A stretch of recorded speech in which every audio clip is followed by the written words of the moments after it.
Pernahkah kau bertanya, mengapa Gunung Merapi selalu berasap? Mengapa setiap ledakannya seperti amarah yang hidup? Di balik bara dan debu, tersimpan kisah pengorbanan tentang seorang empu yang menantang roh api demi menyelamatkan dunia. Di masa yang langit dan bumi masih bisa berbicara, berdirilah sebuah kerajaan agung bernama Mataram Purba, tempat para manusia hidup berdampingan dengan makhluk gaib. Rajanya, Prabu Sulaiman Wisesa, dikenal arif namun menyimpan ambisi besar. Ia ingin menjadi penguasa 3 dunia, langit, bumi, dan bawah tanah.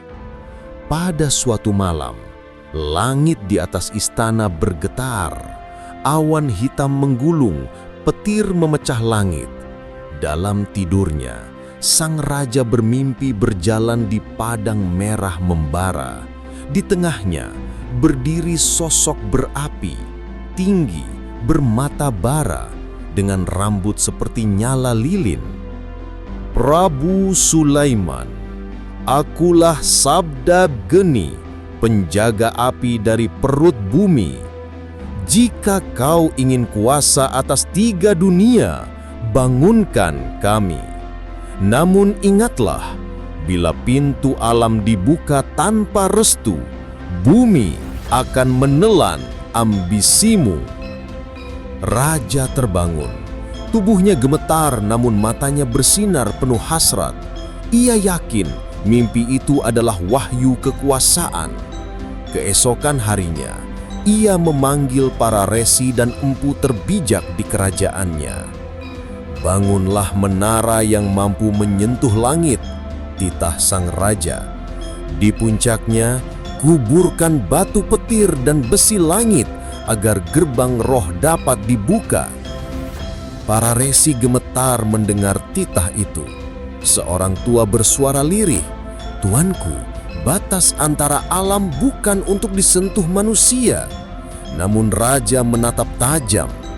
"Aku tidak meminta nasihat, aku memberi perintah." Hari demi hari, di bawah gemuruh langit, menara pemanggil roh dibangun. Dindingnya dari batu lava hitam, puncaknya memantulkan cahaya merah, seakan menyimpan bara di dalamnya. Para resi menulis mantra, sementara petir menyambar setiap malam, memberi tenaga bagi bangunan itu. Pada malam bulan purnama, raja naik ke puncak menara, dikelilingi kilat dan angin membara.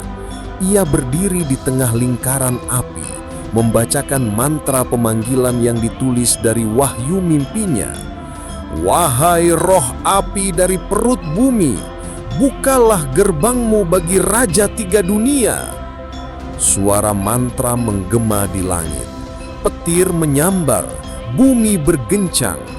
Dari dasar tanah terdengar suara berat dan panjang, seperti tarikan nafas raksasa yang terbangun. Angin berputar cepat, api menari di udara, dan dari tengah lingkaran muncul mata merah menyala, menatap langsung ke wajah sang raja. "Kau berani memanggilku, manusia? Aku, Prabu Sulaiman Wisesa, ingin bersahabat dengan para penjaga alam." "Bersahabat?" Suara itu tertawa bergema. "Tidak ada sahabat bagi mereka yang hanya ingin berkuasa."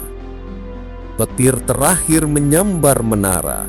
Api membumbung tinggi ke langit, menerangi seluruh kerajaan. Dari pusaran itu muncul sosok raksasa Sabda Geni. Tubuhnya terbakar api abadi. Langkahnya mengguncang bumi.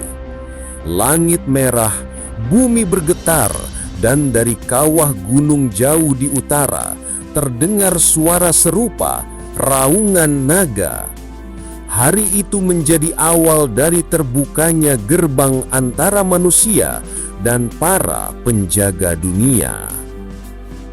Langit menjerit, Awan hitam menutup bulan dan petir menyambar bagai cambuk langit. Dari dasar bumi, suara berat bergemuruh, seolah perut dunia sedang terbangun. Sabda Geni berdiri menjulang di atas menara. Tubuhnya berapi, matanya memerah.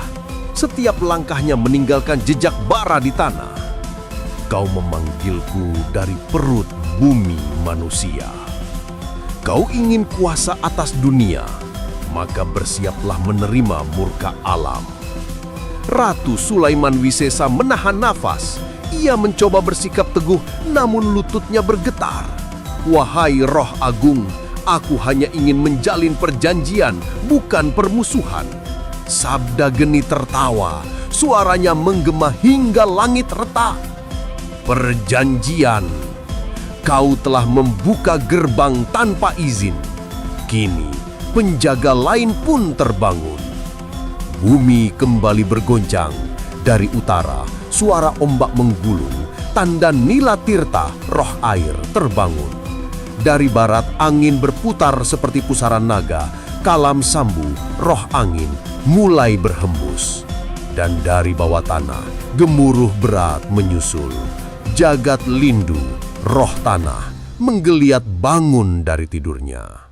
4 penjaga dunia kini sadar, mereka marah. Mereka tahu keseimbangan telah dilanggar oleh manusia. Dari setiap penjuru bumi, kekuatan mereka bergetar menuju pusat kerajaan.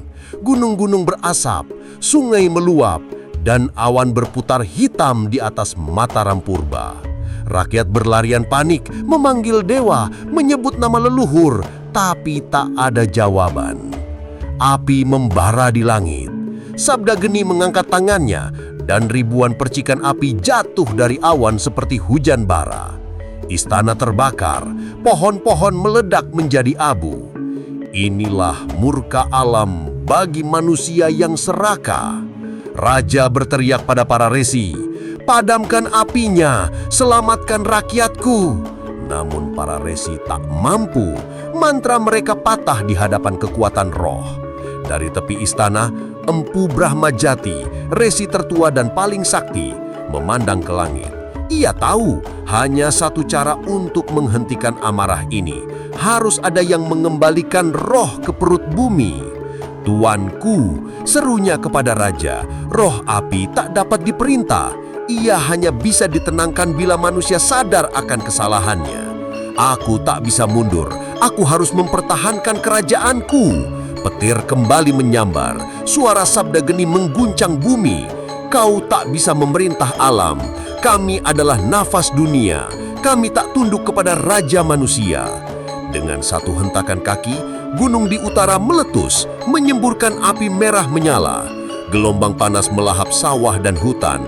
Langit kini memerah, tanah retak, dan sungai mendidih. Dunia seperti menjerit, dan manusia hanya bisa memandang tak berdaya. Sabda Geni memutar badannya ke arah gunung. Api di tubuhnya makin menyala. "Dari sinilah aku akan menjaga bumi. Dari sinilah murka ini dimulai." Dan di saat itulah Empu Brahmajati memutuskan untuk pergi mendaki gunung sendirian melawan amarah alam. Di bawah langit merah yang bergulung bagai ombak darah, Empu Brahmajati melangkah sendirian menuju gunung yang kini bergetar. Angin membawa bau belerang dan abu. Setiap langkahnya terasa berat, seolah bumi menolak manusia untuk mendekat. Namun hatinya mantap. Ia tahu hanya ialah yang mampu berbicara dengan para penjaga. Bumi tidak bersalah. Yang bersalah adalah keserakahan manusia. Gumamnya lirih sambil menatap langit. Dari kejauhan, puncak gunung telah terbuka seperti rahang naga. Dari dalamnya keluar semburan api, membentuk bayangan besar Sabda Geni, roh penjaga api yang kini sepenuhnya menyatu dengan amarah bumi. "Wahai manusia tua, mengapa kau datang? Apakah ingin ikut terbakar bersama dunia?"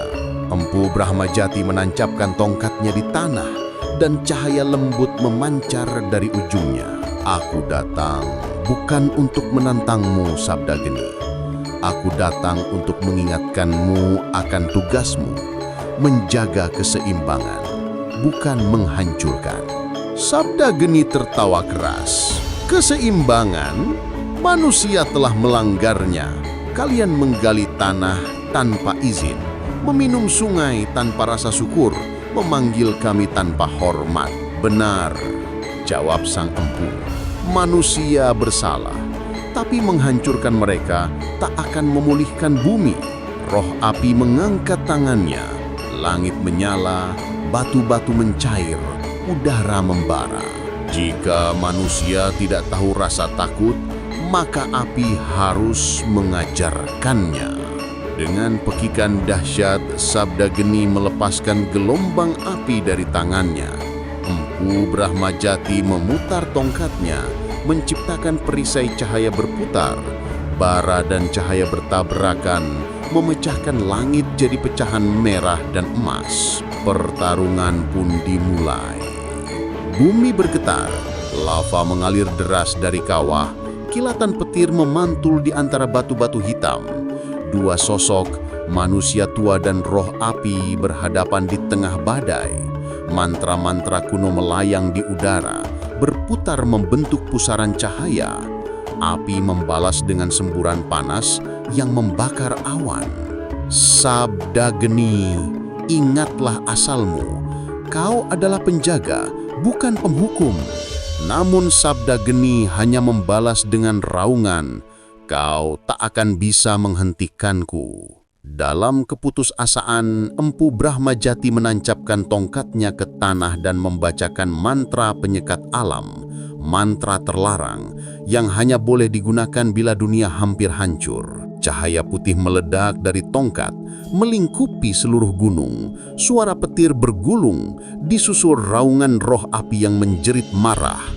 Apa yang kau lakukan, manusia? Aku tak ingin menghancurkanmu. Aku hanya ingin mengurung amarahmu agar bumi bisa bernafas kembali. Dari dalam cahaya, Sabda Geni meronta. Tubuhnya perlahan terserap dalam batu-batu gunung. Api di tubuhnya menyatu dengan magma. Langit berubah kelam. Empu Brahmajati menutup mata. Tubuhnya kini juga mulai menyala, terbakar oleh kekuatan mantra yang ia ciptakan sendiri. Biar tubuhku menjadi segelmu, wahai roh api, demi kehidupan umat manusia. Ledakan cahaya terakhir menyelimuti puncak gunung. Api padam, bumi terdiam. Namun dari kawah terdengar detak halus seperti napas panjang yang tertahan di dalam bumi. Empu Brahmajati telah hilang. Namun gunung itu kini memancarkan bara abadi. Tanda roh api kini terkurung di dalam perut dunia. Waktu berlalu, hujan abu telah reda. Langit perlahan berubah biru dan matahari pagi menembus awan kelabu. Gunung yang semula mengamuk kini berdiri tenang. Hanya kepulan asap tipis menandakan bahwa di dalamnya masih ada sesuatu yang hidup. Penduduk di lembah turun dari persembunyian mereka. Wajah-wajah penuh debu menatap puncak yang baru terbentuk. Gunung Merapi, nama yang kelak disematkan oleh para leluhur. Mereka tak tahu pasti apa yang terjadi. Hanya merasakan bumi kini terasa lebih damai. Dangguper Brahmajati, kemana beliau? Tanya seorang pemuda. Ia telah menyatu dengan gunung. Jawab seorang tetua dengan lirih. Tubuhnya menjadi segel, jiwanya menjadi penjaga. Sejak saat itu, masyarakat lereng gunung selalu mempersembahkan sesajen bunga dan dupa, bukan untuk memuja, tapi sebagai tanda terima kasih.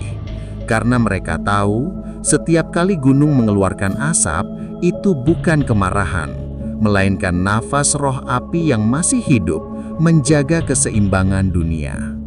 Namun waktu tak berhenti, generasi berganti dan manusia mulai lupa. Mereka menebang hutan, menggali batu, bahkan membangun rumah di kaki gunung. Sampai suatu hari, bumi kembali berguncang, langit memerah. Gunung itu bergetar seperti detak jantung yang marah. Dari kawah, suara berat bergema. Apakah manusia telah lupa akan perjanjian suci? Di dalam perut gunung, sabda geni berusaha bangkit, namun segel cahaya masih menahannya.